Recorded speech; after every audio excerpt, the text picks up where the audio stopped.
We were talking about them, so let's talk about them a little bit more. It's S2G, the new Turkish Kings. Kuala Lumpur, Malaysia, so make some noise for SRG! Innocent, Yum, Stormy, Sekkais, and Cram! It's crazy. The Swiss stage, we've been talking about this, we've been hyping it up, and to have a big match like this to start off the day, to start off Swiss stage, this will set the momentum. It's a best of one too.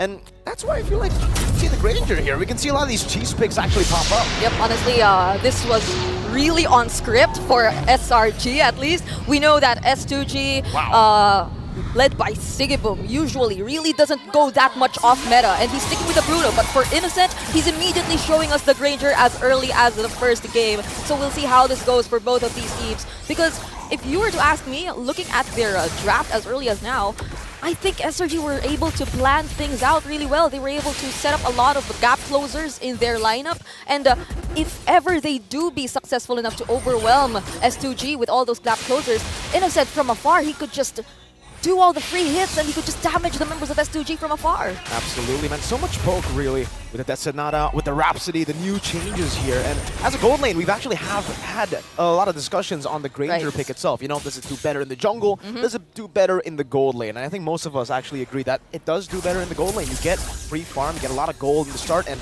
it helps with the stacks. But Innocent, he actually goes for Purify. So this is also, I think, something that we can talk about for the Granger.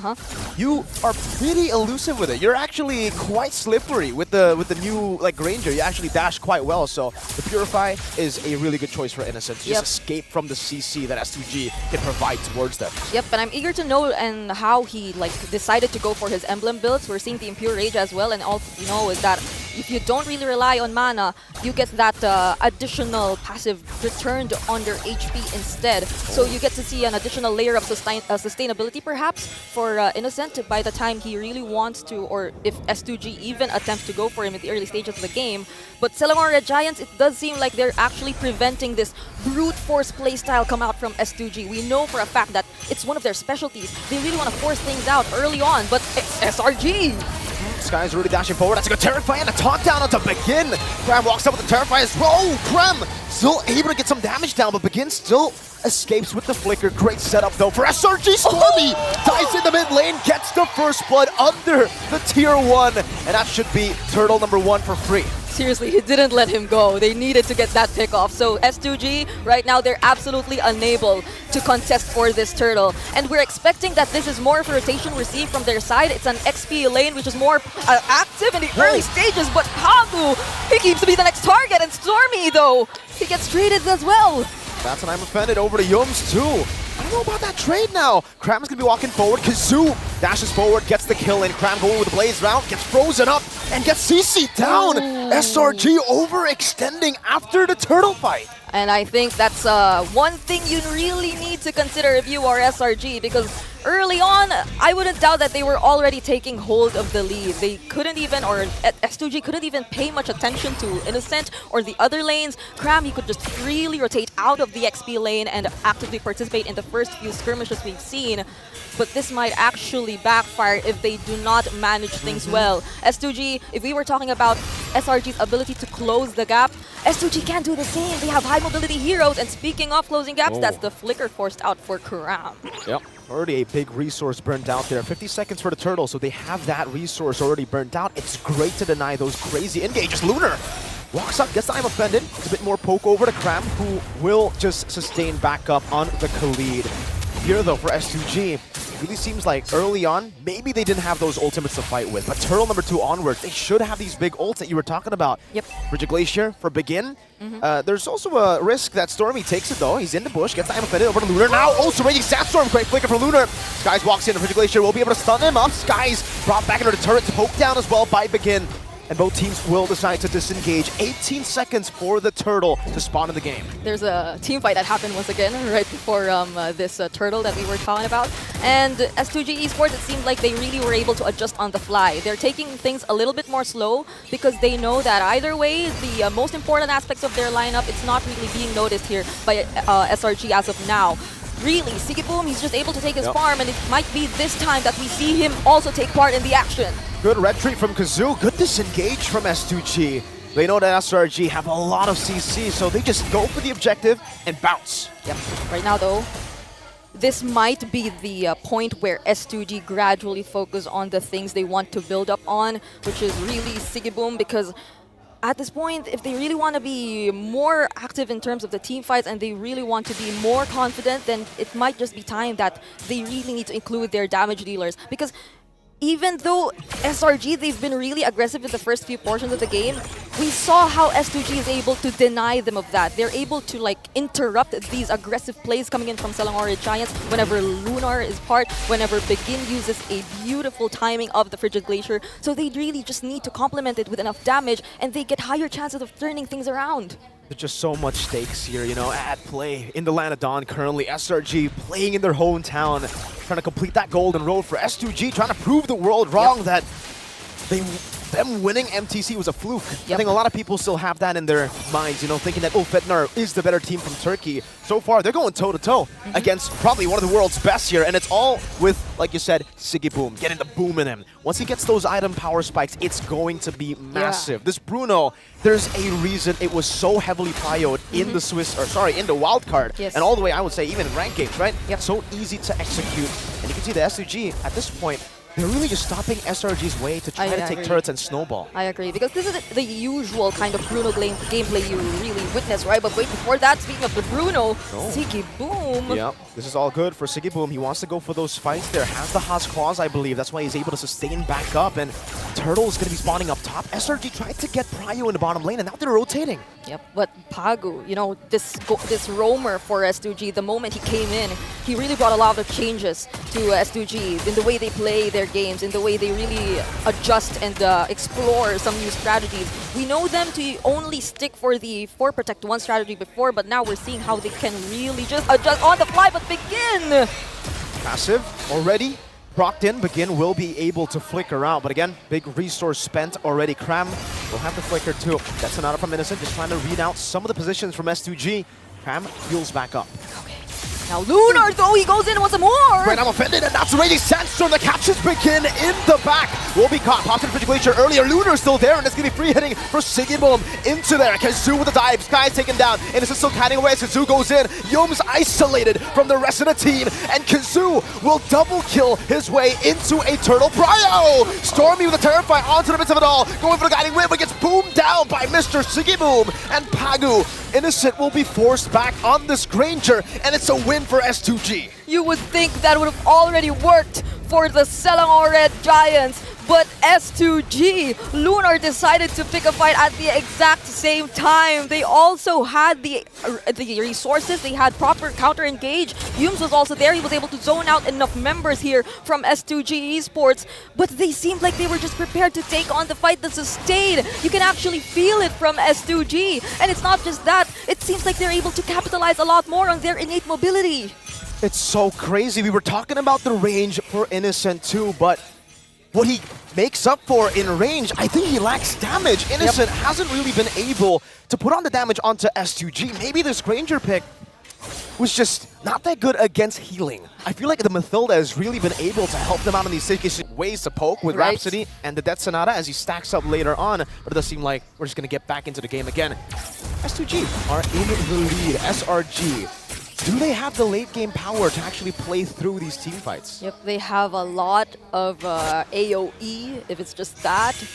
But then you really have to see some extra work come in here from Sekais as well as Innocent. So would Sekais be reliable enough to deal with those heroes from S2G, which may be a little bit more hard to reach? And could Innocent deal enough damage for those heroes from S2G who are within reach, who will be like covered here and, I don't know, being like in the front lines whenever there's a team fight that happens later on? Because as we're seeing it right now, SRG, they're still able to take the trades nonetheless, and maybe it's this point in time where Sekai begins saying that, oh, maybe we should be a little bit more careful and look for the trades for the meantime. Yeah, that's the advantage that SRG definitely have with the Joy, compared to the Studio, who's really, I would say, better than neutral objectives, but when it comes to split pushing, it's going to be tough for S2G to actually send people down below.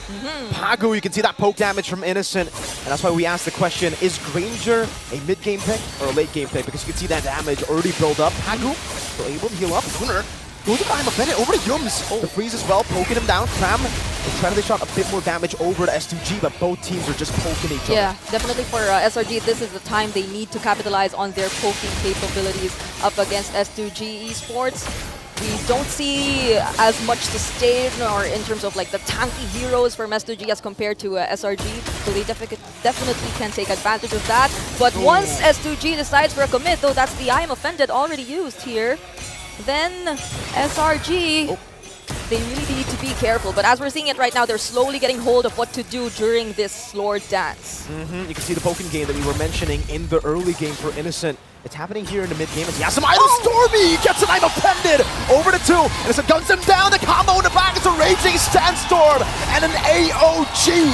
That's a double. And Selangor Red Giants, they are finally online in the 10th minute of the game. They have enough ways to scout for the members of S2G, and it seems like the plan is to take them by surprise. What a play from Stormy there, catching 2 members, 2 crucial members. And once you take out all of the frontliners, then that's easier access for Sakai's and for the rest of the members to just take out the remaining members of S2G. Let's check out that instant replay right there. Look at Stormy. Look at Stormy. And even when there was a beautiful usage of the Frigid Glacier, it was a bit too late.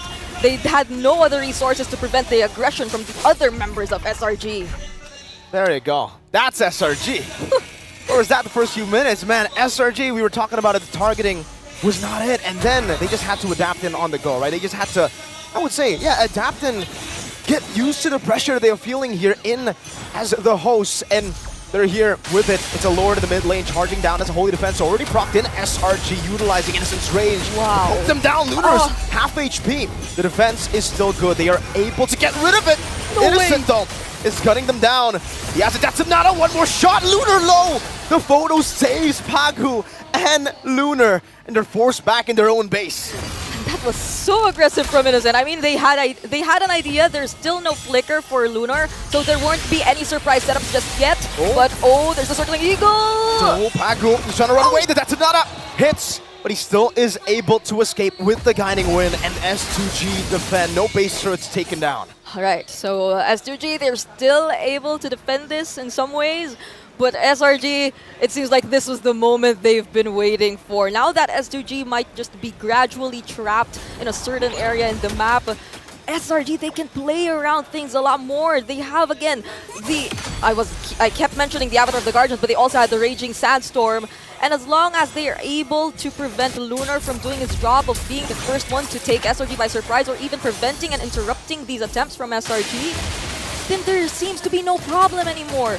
They just need to force out the necessary skills that S2G keep on capitalizing for the counter engages, and then there's nothing stopping them from being too aggressive against S2G. And at this point, I think for S2G, the game plan is we're just going to try to out-sustain you in the fights or get a massive combo. But SRG are never, or should never actually commit to a full fight unless Innocent gets some trades, right? Shoots them from afar, gets them really low, or there's a neutral objective to fight for, then they would go in. But here, they're just going to utilize that range that we were talking about, and man, Innocent, Pagu, now he's feeling it. Now he's feeling that damage. I'm pretty sure SRG, they're just trying to be disciplined at this point, but at the same time, still putting themselves out there, trying to make their dominance felt here against S2G. And even in terms of gold, the gold laners, you can already see just how ahead Innocent is. He's already full build on this Ranger, which explains the damage that Pagu himself cannot even sustain. Now, it gets really concerning for S2G because they do not have catch that can actually go for Innocent. And if you do dive in, you're going to be caught by all the sustain. Lunar's low again. Every single time you walk on a base, that's a circling eagle. This very aggressive Pagu. He goes away, Cram Raging Sandstorm, and the flicker to read him out. Pagu in the skies, doesn't even matter. He was able to set up for an anticipated guiding wind dash towards that area. But even then, he flickered towards Pagu, taking out that sure pickoff, and now S2G Esports, this might just be an attempt from SRG to again commit a team fight, but they walk safely towards their tier 3 and force out the Frigid Glacier as well from Lunar. It's a bait, or a trade rather, Innocent with the flicker, or sorry, Purify, baited out by the Frigid Glacier there. Still think for SRG though, they're just going to take it slow, right? There's no reason for them to actually push in, and even though Innocent uses Purify, it's a safety net that you lose out. But when it comes to the siege, you're never really going to be in a position where you should be caught, right? You have so much range, and they're just going to use this with Innocent on it. Let's see how they manipulate these waves. Is it going to be a 3-wave push, or are they going to take it slow? It seems like it will just be a 3-wave push. They're looking for possibly the end. Yep, and this mid lane turret won't last for long. S2G Esports, they might have a difficulty trying to defend this. I don't know if they want to look for a play still, given this much of a gold lead in the hands of SRG. But they're only able to take out one inhibitor turret so far, and there are other waves coming in, but they will have time to defend these incoming waves from SRG. So it seems like even for SRG, they're not trying to force things just yet. They're actually quite scattered around the map, and they're probably waiting for more information regarding S2G. They do not want to force team fights in areas where S2G might have higher chances of turning things around, but uses the Avatar of the Guardians to get away, and oh no! Yeah, Sky is overextending, but it becomes a pretty good trade, in my opinion, right? Despite Sky's getting taken down, he did get a few hits there, and it's a base turret in the bottom lane, which is a far lane. There are no objectives for the next 30 seconds, so S2G getting the kill, trading it for a turret is actually worth it for SRG. Yep. They're now becoming a little more aggressive. They get out of their base, and Kazoo might gradually be able to get hold of his buffs once again. But that doesn't mean that SRG will be backing out anytime soon. Scram still shows himself out there. Oh, Kazoo gets caught! That's a runner crown. Stormy gonna be caught in time offended too. Able to flicker out to safety as a Frigid Glacier gets placed down. Stormy! Boom down. Srg M6 still doing some damage. Dodging away for the Detonata as Kazoo dives in onto Yums. 40 seconds still. There are no objectives for S2G to take. So SRG losing out some of these members is still okay, unless they go for these turrets and siege it down. That's a tier 1, almost falling. Srg M6 needs a few more shots in. Innocent can't walk up. Oh! If that was a crit, it could have been different. Innocent surviving just barely, will walk away. 27 seconds for the Lord. And it seems like they're gradually evening out the map. Mirko, this wasn't the scenario we've seen earlier. Even Kram, he's being the recipient of the damage from Srg Boom. And they take him out 13 seconds right before this next Lord, this level 2 Lord, this enhanced Lord. Or maybe we could wait, they could take the evolved Lord even. Now that's gonna hurt. SRG losing Skies, losing Stormy. It was all still in the time frame of the Lord not spawning yet. But losing Kram, that's your main initiator. Sky's gonna be stunned up now as Pagu walks up. Sky's no more dashes. Once you get cancelled, it's gonna be tough. It's Sky's dying. Pagu gets the final hit as he fade away, takes the kill. And Kazoo dealt with the Lord. Now he's occupying this bush. SRG, good read with Innocent popping into that Sonata. But now it's an enhanced Lord for S2G. Why did it feel like, even though SRG had the range, they really found it difficult to commit the team fights when S2G were being extra careful under their base. And now that they're outside, they're being more aggressive than ever. Another! I'm offended! And a Frigid Glacier too. Good disengage from Yomes. Innocent still in the midst of it all. Popping a Death Sonata. Trying to poke them away, but up top, how low is it? That's a base turret. Taken down. S2G still have the Lord, by the way. That siege was only just the minions.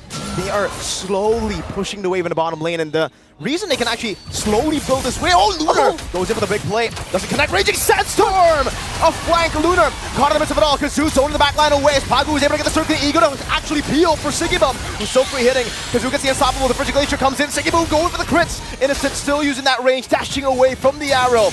S2G wants to continue the siege. That was a beautiful attempt from Kram, but S2G, they were prepared. Kazoo blocking the other members of SRG from joining the team fight, and now they're still together with their Lord. They will be able to take out all the remaining inhibitor turrets, and could this be it for SRG? Oh, the snipe down from Kazoo! Innocent forced back into the base! A massive...